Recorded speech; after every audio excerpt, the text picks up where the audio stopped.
to such lengths to expand the rail and coach connections between Scotland and the rest of the UK over the last few days, in the hope that if there was a window to get some flights in from the United States or Canada into the Scottish airports because they couldn't access London, at least members of the public could get back into the United Kingdom and make onward travel arrangements. All right, John Swordy, thanks very much indeed.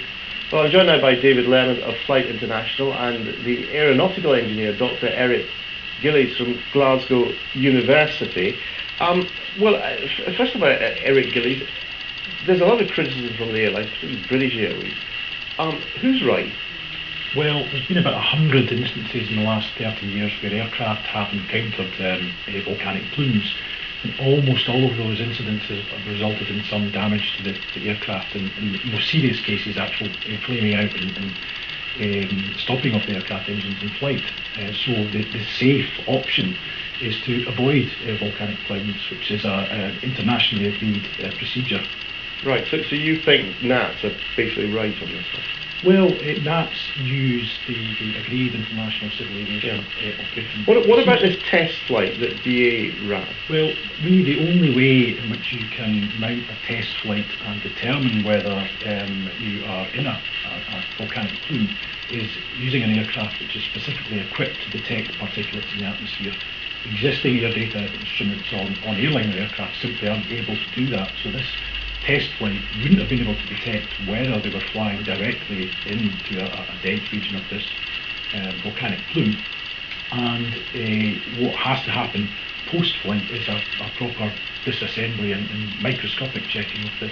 So it's not just a piloting a plane out and saying, hey, it seems to be fine?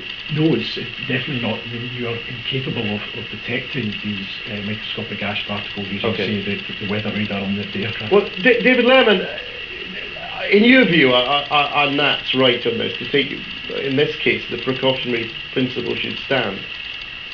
I think they're right in the sense that what they've done is logical. It is logical according to precedent, as the professor just said, according to precedent for activity inside volcanic ash zones. However, it is precautionary.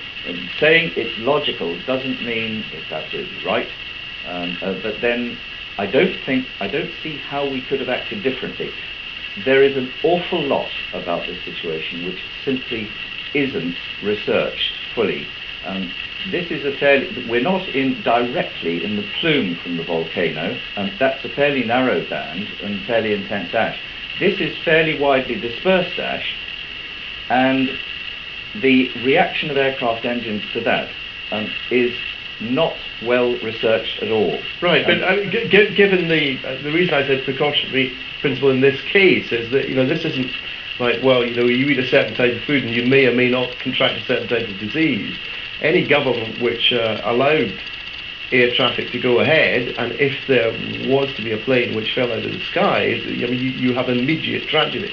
That's why I said NATS's reaction is completely logical. I wouldn't have advised them to do anything different. What I think we have to do, and this is the industry as a whole, particularly the engine manufacturers and specialist meteorologists, have to learn a great deal from this, because we're going to see more of this. We're going to see the Icelandic authorities have said we are going to see greater eruptions than this in Iceland over the next 10, 20 years or so. So we're going to have to learn from this incident. We're going to have to research the effects of this incident, and if anything comes out of these test flights that the airlines have done, and British Airways is not the only one, it's from the teardown of those engines, because although they appeared to be acting okay, and that the pilot's instruments said that they were reacting as they should do, the teardown is going to tell us whether they have had... Would you agree with that? Absolutely. Right. Those engines have to be dismantled and looked at. Yes, but what about this broader point, that we need a lot more research? Certainly, but at the moment there's no known threshold at which volcanic ash ceases to be a danger or a hazard to aircraft.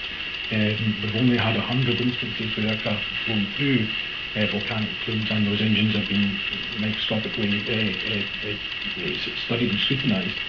It's a very difficult problem to find out when the limit of ash damage is reached. All right, we'll have to leave it there. Look, Eric Gillies, David Lerman, thank you both very much indeed.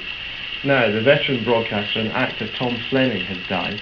He was 82 and perhaps best known as the commentator on many great occasions of state across the UK, as well as the voice of some 44 Edinburgh military platoons. Where the wind blows and blatters through the long winter months, is the home of one of the toughest little horses in the world, the Shetland pony.